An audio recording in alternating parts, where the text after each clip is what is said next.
pena luchar por ese propósito, ¿eh? Entonces, espero que la corrección me la admita mi presidente. Bien, gracias a todos por estar aquí. Mirad, vamos a procurar llevarlo con cierta agilidad para que después, efectivamente, pues haya algunas preguntas que son las que pudieran hacer más grato todavía e ilustrativo este concurso que hemos hecho aquí hoy de nuestra presencia. Efectivamente, las obras de construcción de la Universidad Laboral comenzaron en el año 1948 con el propósito de que fuera un orfelinato minero, pero aquel Ministerio de Trabajo de aquel tiempo, presidido por José Antonio Girón de Velasco, tuvo conocimiento de que había una Universidad del Trabajo en Bélgica, fueron a visitarla y entonces el proyecto de orfanato minero se trasladó a la idea de universidad laboral. Aquella era la Université du Travail en Bélgica y tomaron aquel modelo. En el 55 comenzó a funcionar la universidad laboral como tal. En el año 57 hay una crisis de gobierno en el que el falangismo, que era el que fundamentalmente más pesaba en la administración del general Franco, entró en crisis. Aparecieron la renovación de los técnicos, de los tecnócratas, se les llamaba en aquel tiempo, muy ligados al Opus Dei, y se produjo la paralización de las obras, cuando ya habían comenzado a funcionar el centro como tal educativamente, pero en cualquier caso las obras se paralizaron y quedaron aspectos no esenciales sin terminar. En el 78 se produjo la salida de los jesuitas, exactamente 3 años después de que se produjera el inicio de la transición política. Tenía sentido porque en aquel momento, más que nunca, es cuando se produjo una avalancha de crítica hacia la universidad laboral por aquello de que fuera franquista. Y digo, fuera franquista. Y, bueno, se abrió un periodo dudoso, la universidad como tal en su mantenimiento se abandonó un poco, pero afortunadamente en el 2001, y fue a Areces, ¿verdad?, el que promovió una recuperación del centro y iniciándolo con una denominación añadida a la universidad laboral, que es el nombre que tuvo, que tiene y que mantendrá, porque jurídicamente así está establecido, el sobrenombre de Ciudad de la Cultura. Bien, fue en Sevilla, en el año 1950, cuando en una intervención de José Antonio Girón de Velasco en la Universidad de Sevilla, anunció el propósito de crear las universidades laborales y expresó el propósito de esta manera sucinta: formar a generaciones de hijos de trabajadores como profesionales altamente cualificados. Pero no solamente fue así, sino que, de hecho, aunque este era el objetivo esencial, hubo una acción de formación integral, humana, social, educativa, excelente, en paralelo a la propia formación técnica de los hijos de los trabajadores que por allí pasaban y pasaron en un gran número. Ya ha hablado nuestro presidente, Manuel Nevares, acerca del arquitecto. Yo solamente añadiría un detalle, y es que este hombre madrileño era un hombre profundamente católico y profundamente amante de la arquitectura clásica. Estaba casi reñido con la arquitectura moderna, pero la arquitectura clásica era algo que a él le entusiasmaba, y yo creo que tuvo la oportunidad en el diseño y construcción de la Universidad Laboral de Gijón de desarrollar todo su espíritu constructivo, técnico, desde la consideración de clasicista fundamentalmente. Evidentemente él se rodeó de un equipo importante, pero bueno, el verdadero artífice de aquella obra fue Luis Moya Blanco. La Universidad Laboral, algunas personas pretenden pensar que pudiera ser una arquitectura de carácter franquista, pues creo que lo ha mencionado también nuestro presidente. No hay una arquitectura franquista, esto con carácter general, y desde luego este centro no lo era. En todo caso, es un centro, es una construcción arquitectónica de carácter fundamentada en el clasicismo grecorromano y, por supuesto, una aportación del propio catolicismo que imperaba en España y que está representado fundamentalmente, claro está, en la iglesia y en la torre, pero los otros aspectos, sobre todo del patio corintio de entrada y el propio patio central con la fachada del teatro, con la fachada del patronato, con la fachada de dirección, lo que sugiere es un monumento, un gran atrio romano, un patio griego de aquel tiempo, pero que resulta admirable porque cuando llegamos a él, cuando llega la gente que no ha estado nunca en la Universidad Laboral, casi lo puedo describir realmente, porque es que lo he podido ver en algunas ocasiones. La gente más o menos, bueno, ya se impresiona cuando entra en el patio corintio y cuando accede al patio central y empieza a mover su mirada en ese ámbito tan enorme, con aquella apariencia grecorromana, se extasía y además no lo entiende y dice la gente, ¿esto qué es? ¿Pero esto qué es? Porque en absoluto imaginan que podían encontrarse algo tan grande, tan extraordinario como lo que verdaderamente es la Universidad Laboral de Gijón. No existe una arquitectura franquista y en todo caso existe un edificio con una arquitectura extraordinaria y un valor extraordinario. Hay algunos mitos y leyendas que afortunadamente van decayendo porque al final la razón y la verdad se imponen. No fueron pensadas las universidades laborales para educar en el franquismo. Yo doy fe de ello. Estuve 5 años. A mí no me educaron en el franquismo. Este centro, educativamente, en el orden, digamos, ideológico de las ideas sociales o políticas, no era diferente de lo que era cualquier escuela, cualquier centro de formación de España. En todos había una formación del espíritu nacional, ¿recordáis? FEN, decíamos abreviadamente, y eso es lo que había aquí. Y en todo caso, aunque teníamos esa clase preceptivamente, un par de horas a la semana, un par de días, en aquellas clases donde nos hablaban, recordáis los que ya lleváis juventudes acumuladas como yo, que, bueno, pues se hablaba de las leyes fundamentales del reino, del fuero del trabajo, del fuero de los españoles, y teníamos la oportunidad de rebatirlo, y teníamos la oportunidad de manifestar que no estábamos de acuerdo con muchos aspectos, y no nos pasaba nada. Y no solo eso, sino que en las actividades extraescolares de la propia universidad, fuera de lo que era el programa puramente lectivo, había una serie de complementos formativos, participación en el periódico, deportes, música, departamento de música, representaciones teatrales, etc.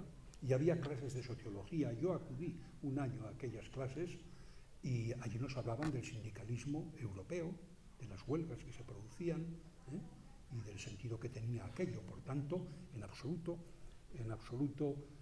cabe pensar que allí nos educaran como franquistas. Nos educaron, eso sí, y muy acertadamente, y yo manifiesto mi agradecimiento cada vez que tengo la oportunidad, y esta es una de ellas, nos educaron en el humanismo cristiano.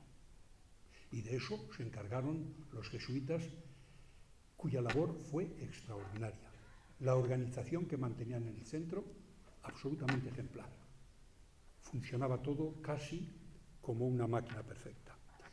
Ha habido, y esto es muy reciente, relativamente reciente, quiero decir, porque en aquel tiempo jamás lo oí, nadie lo pudimos escuchar, que en la construcción de la Universidad Laboral hubieran participado presos represaliados del franquismo. Yo soy palentino, soy un enamorado de Gijón. Yo tenía aproximadamente, puedo pensar que el 30% de los alumnos, entre internos y externos, eran asturianos, muchos de la cuenca minera. Nunca oí hablar a ningún compañero, ningún comentario ni siquiera aproximado a que en la construcción de la universidad laboral hubieran participado presos represaliados por el franquismo. Nunca. Lo que sí recuerdo perfectamente a compañeros míos, amigos, que me decían, pues yo tengo un tío ahí en Langreo o en La Felguera que trabajó en la universidad laboral y bueno, pues la verdad es que se siente muy orgulloso de haberlo hecho, y esto efectivamente se manifestaba así en más de una ocasión, de algún familiar o algún vecino que hubiera trabajado aquí como un trabajador por cuenta ajena, ¿eh? Por tanto, es una manifestación absolutamente intencionada, malintencionada, la de que aquí hubieran trabajado presos represaliados por el franquismo. Ahora mismo la universidad laboral tiene una realidad que no es la de aquel momento originario. Aquello fue un proyecto que duró 22 años. Estaba previsto por el contrato que los jesuitas tenían con la administración del Estado de 25 años, pero por los sucesos de la transición política, pues aquel momento a los jesuitas les pareció que lo más adecuado sería dejar la dirección de la universidad laboral, pues porque el movimiento social que entonces se producía, lógico, en aquella transición política, ejemplar, transición política, pues ellos se fueron, ¿no? Y lo que vino después fueron actividades académicas que fueron de alguna manera decayendo. Indicábamos antes que incluso con cierto abandono del cuidado, de la conservación, del mantenimiento del edificio. Pero, bueno, allí, en la Universidad Laboral, hoy, en la denominada Ciudad de la Cultura o sobrenombrada Ciudad de la Cultura, hay una realidad muy importante. Hay más de 5.000 alumnos que pasan diariamente por las aulas de la Universidad Laboral. Hay un IES, que se llama Universidad Laboral, Instituto de Enseñanza Secundaria, que es posiblemente, está considerado como el mejor de Asturias. Hay una escuela superior de teatro, la ESAT. Hay un conservatorio municipal de música y danza. Hay una facultad Jovellanos con varios grados universitarios. El centro de la UNED provincial de Asturias está situado precisamente en esas instalaciones que nos recordaba antes nuestro presidente, de la granja que nunca fue tal. Pues ahí está el centro de la UNED, y todo aquello son instalaciones de todo el ámbito de la Universidad Laboral. Hay un gran centro integrado de formación profesional, que es un poco la continuidad física, formativa, de lo que sí hacíamos en los tiempos de la Universidad Laboral. Pero ahora la realidad es distinta, y es una realidad, en todo caso, magnífica, pero que puede ser aún mejor. De hecho, y recientemente se ha anunciado que la escuela de enfermería, toda la formación de la enfermería de Gijón, se van a trasladar a la universidad. Es decir, hay espacios aún sin ocupar que perfectamente pueden servir para desarrollar otras actividades formativas, educativas, y esa también. En este punto, una pequeña reflexión acerca del teatro. Bueno, la Laboral Ciudad de la Cultura comportó algunas modificaciones arquitectónicas, algunas de las cuales lamentamos, aunque de manera general nos alegramos de que en aquel tiempo, a partir del año 2001 o 2002, hubiera una iniciativa que supuso la recuperación del edificio, o por lo menos impedir su deterioro. Mirad, esto que veis aquí, si alguno de vosotros ha ido a visitar la Universidad Laboral, pues recordará quizás que esta era la imagen real del escenario, del fondo del teatro, que nosotros entonces dábamos en llamar salón de actos. Hoy es teatro, el teatro de la Laboral, de la Universidad Laboral. Era una preciosidad, realmente una estética extraordinaria. Esto cambió mucho. Cambió en algunos sentidos de manera positiva o quizás inevitable. Si se quería hacer aquí un escenario que permitiera acoger representaciones, como es el caso, yo he acudido a alguna, de moderna, se necesitaba un escenario mucho más amplio. Pero el detalle en el que me quiero fijar más allá, incluso, si pones la otra, por favor, pon la otra para que ya está, ¿verdad? Bueno, esta es un poco la forma actual. En la anterior habéis visto que en la parte superior había un frontis, una pintura extraordinaria, alegórica, del estudio, del trabajo, del mundo de la minería, con unos personajes en un lado. Vuelve a ponerla si quieres, por favor. Allí no se ve muy bien, pero bueno, veis a los estudiantes, y aquí a la derecha se ve incluso, se le puede reconocer a aquel palentino, José Antonio Girón de Velasco, el arquitecto Luis Moya y otras personas de importancia que participaron en aquel proyecto inicialmente. Bueno, pues creemos que el cuadro ese se tapó con toda intención porque entendieran o entenderían, y está tapado por esa parte superior que veis ahí de color marrón. Esa oculta totalmente ese cuadro. Esto es algo que los antiguos alumnos, pensemos como pensemos, llevamos como una espina clavada en el corazón. No hay motivo, yo no veo motivo, no vemos motivo para que aquel cuadro extraordinario de Enrique Segura se oculte. Y tampoco por motivos políticos. Los sistemas pasan. Me recuerda esto, si me permitís algún paréntesis, Napoleón, cuando estaba exiliado, en sus reflexiones decía: los hombres pasan, los tronos se derrumban, solo la Iglesia de Dios permanece. Bueno, en realidad, todo lo que es el acontecer de la vida, del signo que fuere, ¿por qué tenemos que destruirlo? Si recuerda la historia que es irrecuperable en el sentido de que es irreversible, ocurrió.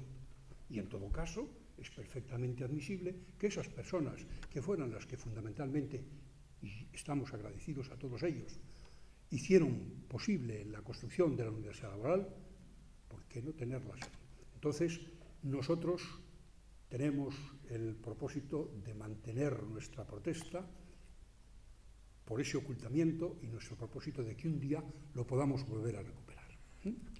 Bueno, pues también ha habido otras cosas. La propia caja escénica obligó a modificar totalmente la parte posterior del escenario, la parte exterior del propio edificio, rompiendo la línea arquitectónica. Bueno, ha habido verdaderamente cosas que no son de recibo, que no eran de recibo, porque modificaron totalmente la línea de la arquitectónica de ese edificio, que es muy singular y que es extraordinaria. ¿Qué usos más se le pueden agregar a la Universidad Laboral de Gijón? El grado superior de deportes creo que aún está pendiente o en el limbo, no sé, de que tuviera definición de sede.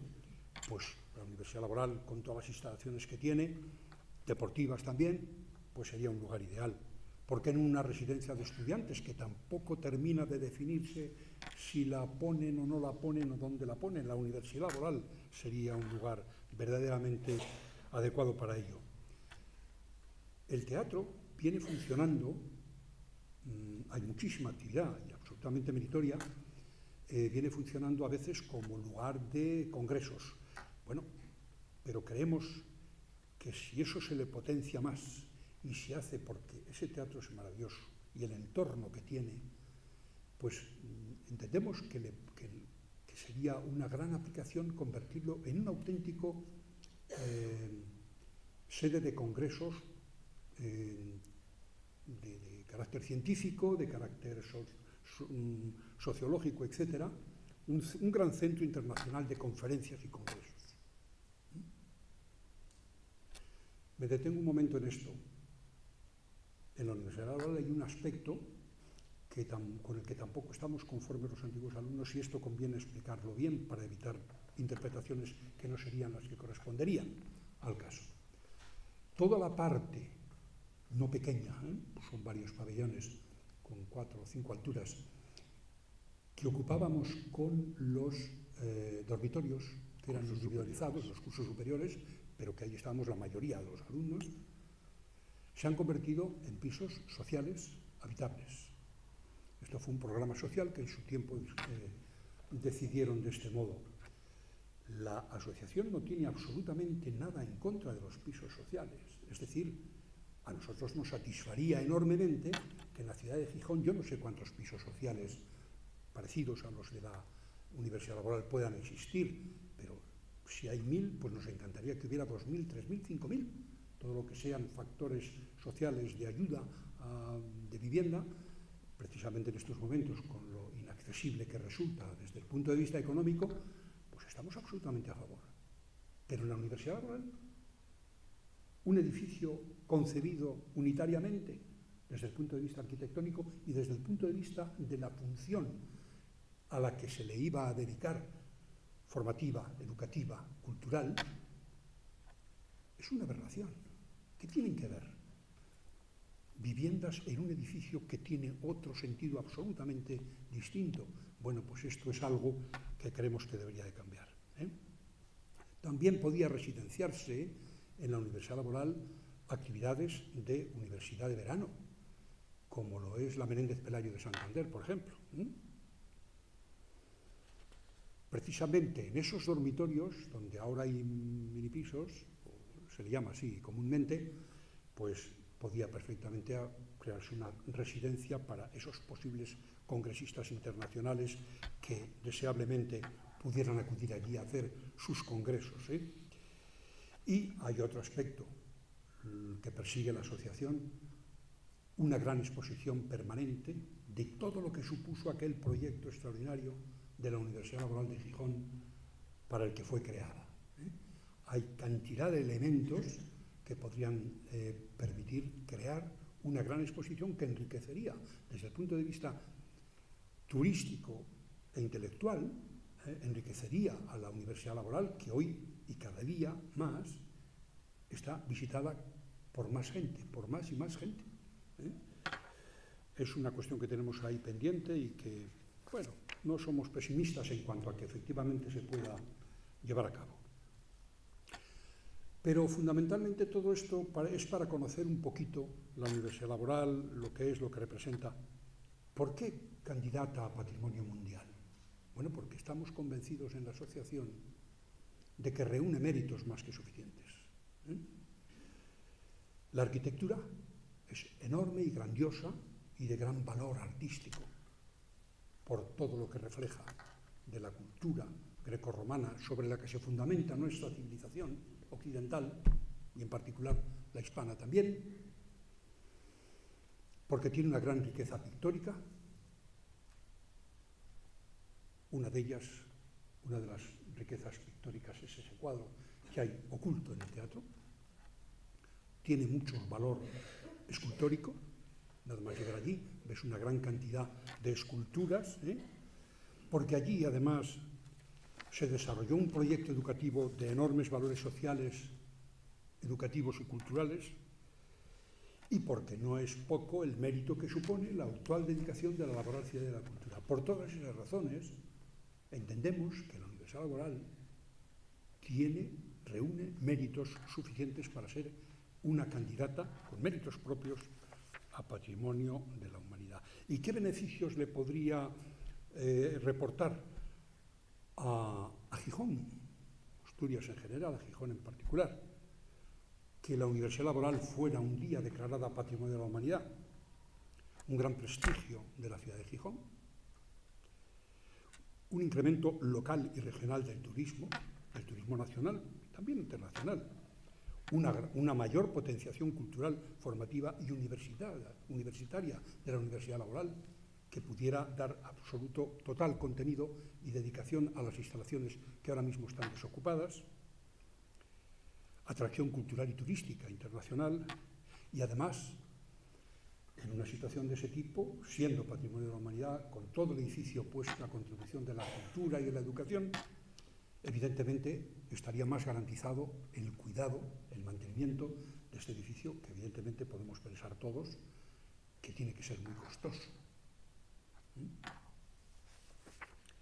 Bueno, ¿y en qué situación nos encontramos? Porque el objetivo que que tenemos, que la asociación tiene a través de, en este caso, su presidente, Manuel Nevares, es el de transmitir el convencimiento a la sociedad gijonesa, sobre todo, de que tiene aquí un gran proyecto al que creemos y nosotros trataremos de que se adhiera la sociedad de Gijón, ¿no? La UNESCO, ya sabéis que está residenciada en París. Ahora mismo la Universidad Laboral está propuesta por las autoridades del Principado, a instancias de la Asociación de Antiguos Alumnos, que ha estado continuamente machacando por ese propósito, por ese objetivo, está incluida formalmente en la lista indicativa del patrimonio histórico español, que depende del Ministerio de Cultura. Es decir, España, formalmente, legalmente, tiene ahora mismo en consideración como elemento muy recientemente incorporado la Universidad Laboral como candidata a Patrimonio de la Humanidad. Pero no se decide ahí al que lo sea, se decide en la sede de la UNESCO en París. Y ahora mismo hay 35 bienes de interés cultural candidatos a ser Patrimonio de la Humanidad. De los asturianos, el último en incorporarse ha sido la Universidad Laboral, pero hay otros 35 bienes de ámbito nacional. Concretamente, Asturias tiene el arte prerrománico, tiene las cuevas rupestres, hay 5 cuevas asturianas, Patrimonio de la Humanidad, y luego todo el Camino de Santiago está considerado Patrimonio de la Humanidad, la parte que corresponde tanto del Camino de Francés como el Camino del Norte, está considerado Patrimonio de la Humanidad. Seguimos hablando de Asturias. ¿Qué bienes son los que tiene ahora mismo recientemente incorporados a la lista indicativa en el Consejo de Patrimonio Histórico Nacional? Valdedios, que pasaría a engrosar los elementos prerrománicos que ya están reconocidos, los paisajes de Ancares Oviedo, el patrimonio histórico minero español, y una parte importantísima es la de Asturias, y la última, la Universidad Laboral de Gijón. Son los candidatos de Asturias a ser Patrimonio de la Humanidad. Lo que ocurre es que en esa lista indicativa, cualquiera de estos bienes, hasta 35 en total en todo el ámbito nacional, tiene que estar un año al menos en esa lista indicativa. En el caso de la Universidad Laboral ya se ha cumplido, pero no saldrá de esta lista indicativa hasta que ese Consejo decida de todos los bienes que tiene ahí propuestos por diferentes regiones de España, también de la de Asturias, decida cuál presenta, que normalmente será un elemento, solamente uno cada año, normalmente, porque hay una cierta saturación en la UNESCO de bienes propuestos para Patrimonio de la Humanidad. Vamos a pensar optimistamente y que en breve, un par de años, el Consejo Histórico del Patrimonio Español decidiera que la Universidad Laboral es la candidata que más posibilidades pueda tener y decide presentarla formalmente a la UNESCO. Pues bien, en la UNESCO tiene que estar al menos 3 años de análisis, estudios, antes de que pudieran decidir que la Universidad Laboral fuera Patrimonio Mundial. Bueno, con esto, ¿qué es lo que hemos querido decir? Pues claramente que es un proyecto a medio largo plazo.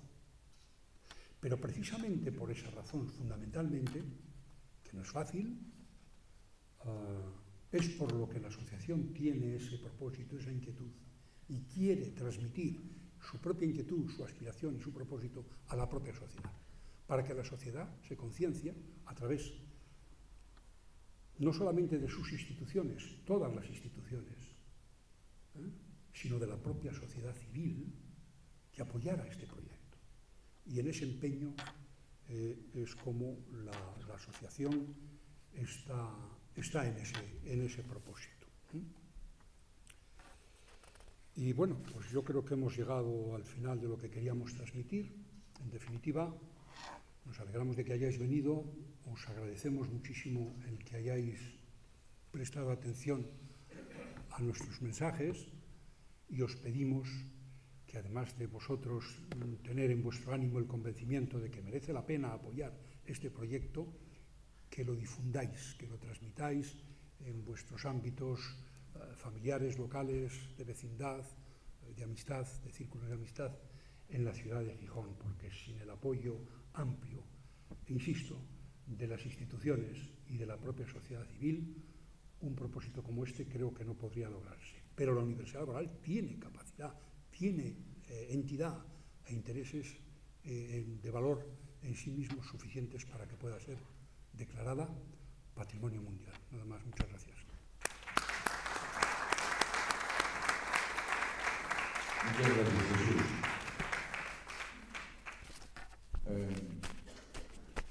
Nosotros parece que lo repetimos, pero no del todo, porque de un año a esta parte, por ejemplo, podemos decir cosas diferentes. Por ejemplo, podemos decir que el templo, el antiguo templo, se va a abrir, está vacío.